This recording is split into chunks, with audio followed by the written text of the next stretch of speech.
STA TV, media syiar Islam.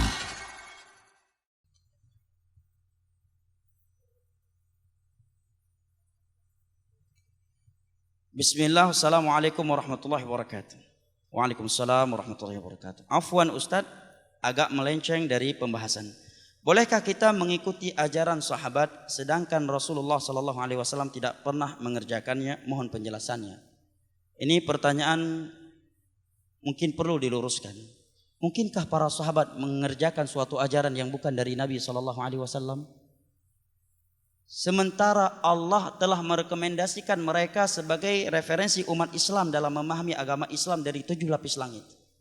Allah berfirman, "Was-sabiqunal awwaluna minal muhajirin wal ansar walladzina taba'uhum bi ihsanin radhiyallahu anhum wa radu an."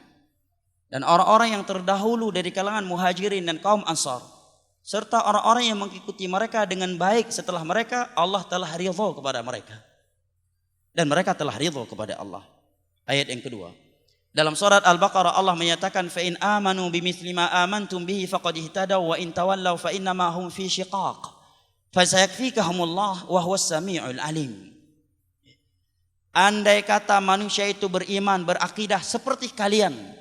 Siapa kalian ketika ayat ini turun kalau bukan para sahabat Nabi? Maka mereka akan berada di atas hidayah, dan apabila mereka melenceng, maka mereka akan celaka. Ayat ketiga dalam surat An-Nisa. Allah berfirman, "Wa may yushaqiqir rasula min ba'di ma tabayyana lahul huda wa yattabi' ghayra sabilil mu'minin wa nuwallihi ma tawalla wa nuslihi jahannam wa sa'at masira." Barang siapa yang mengambil jalan selain jalannya Rasul setelah jelas kepadanya petunjuk dan mengikuti selain jalan kaum mukminin. Kaum mukminin ketika ayat ini turun tiada lain selain mereka para sahabat Nabi. Kami akan palingkan dia kemanapun ia berpaling dan kami akan seret dia ke dalam neraka Allah. Ini 3 ayat dari sekian ayat yang menerangkan kepada kita bahwa para sahabat Nabi adalah rujukan umat Islam dalam memahami Al-Quran dan Sunnah. Adapun dari hadis Nabi, maka diantaranya adalah hadis yang diriwayatkan oleh Al-Imam Al-Bukhari dari Fadhalah bin Ubaid radhiyallahu anhu. Nabi SAW bersabda, khairun nasi qarni thumma alladhina yalunahum thumma alladhina yalunahum. Sebaik-baik generasi manusia adalah generasiku. Siapa? Para sahabat. Kemudian yang datang setelah mereka siapa? Tabi'in. Kemudian yang datang setelah mereka siapa? Tabi'ut tabi'in. Dalam hadis yang diriwayatkan oleh Imam Tirmidzi, Abu Daud, Ibnu Majah, Nasa'i, Hakim dan yang lain-lainnya, datang dari sekian sahabat Nabi yang disahihkan oleh Al-Imam Al-Bukhari, Nabi menyatakan, "Iftaraqatil yahudu ila wahidatin wa sab'ina firqah kulluha finnar ila wahidah wa iftaraqatin nasara ila thintain wa sab'ina firqah kulluha finnar ila wahidah wa sataftariqu hadhil ummatu ila 73 firqah kulluha finnar ila wahidah." Qila man hiya ya Rasulullah? Qala ma ana alaihi al-yawma wa ashabi. Nabi bersabda, Yahudi telah berpecah menjadi 71 golongan. Semua mereka dalam neraka kecuali satu kelompok dari Yahudi. Sebelum Nabi dibangkitkan menjadi Nabi. Nasara, pengikut Nabi Isa, berpecah menjadi 71 golongan. Dari 71 golongan pengikut Nabi Isa, semuanya dalam neraka kecuali satu golongan. Dan umatku akan berpecah menjadi 73 golongan. Semua mereka dalam neraka kecuali satu golongan. Siapakah mereka? Inilah yang ditanyakan oleh para sahabat Nabi. Mari kita simak jawaban Nabi. Nabi tidak menyebutkan apa organisasi mereka. Nabi juga tidak menyebutkan apa nama partai mereka. Nabi juga tidak menyebutkan apa title ustadz mereka. Nabi hanya menyebutkan prinsip mereka dalam beragama. Ketika para sahabat bertanya, "Man hum ya Rasulullah?" Siapakah yang satu golongan tersebut wahai Rasulullah? Maka Nabi menjawab, "Ma ana alaihi al-yawma wa ashabi," yaitu mereka yang beragama tidak melewati melebihi dari apa yang telah aku pegang dan para sahabatku hari ini. Oleh karenanya Imam Malik menyatakan, "Malam yakun yawma idzin dina falaysa yawmana hadza dina." Sesuatu yang itu bukan bagian dari agama, tidak Nabi anjurkan dengan ucapannya, tidak pula dengan perbuatan, tidak pula dengan ikrar beliau. Di masa beliau, selama beliau menjadi Nabi dan Rasul 23 tahun bersama sahabatnya, itu tidak ada di masa beliau. Tidak pernah beliau anjurkan dengan ucapan, dengan perbuatan, atau dengan ikrar sekalipun. Maka itu bukan bagian dari agama di hari kita ini juga, kata Imam Malik. Jadi nggak mungkin para sahabat mengerjakan suatu ajaran yang bukan ajaran Rasul Oh Rasulullah.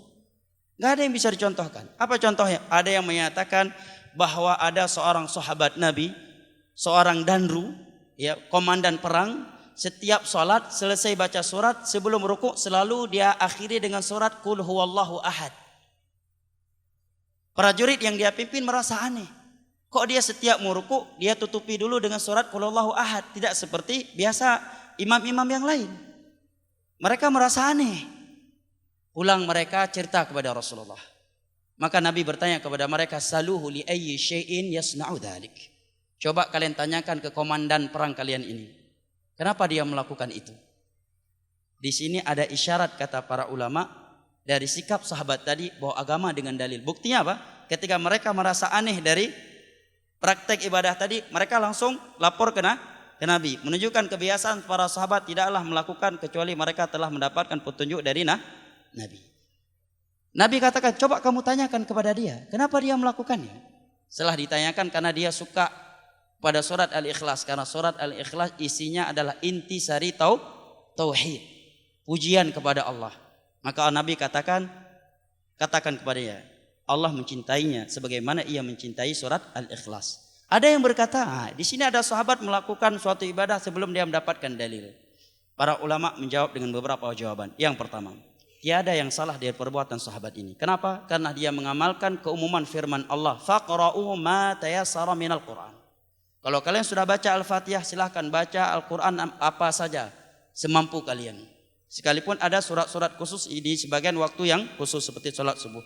Yang kedua, andai kata beliau melakukannya sebelum mengetahuinya, tetapi setelah itu sudah diikrar oleh Nabi, maka amalan itu menjadi hadis dan sumber hukum buat kaum muslimin.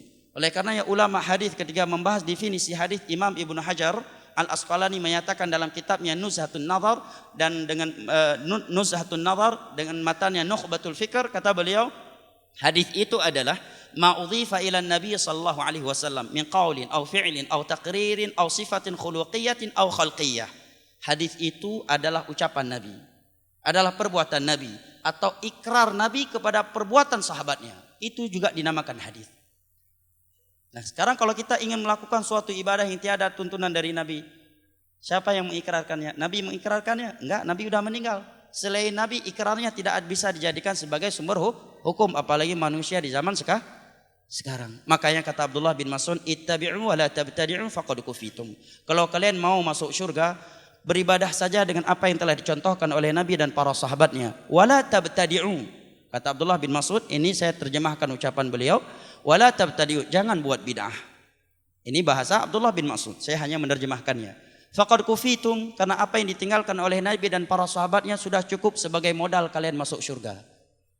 Itu pesan Abdullah bin Mas'udin radhiyallahu anhu. Karena waktu telah habis, kiranya ini dapat saya sampaikan, lebih dan kurangnya saya mohon maaf.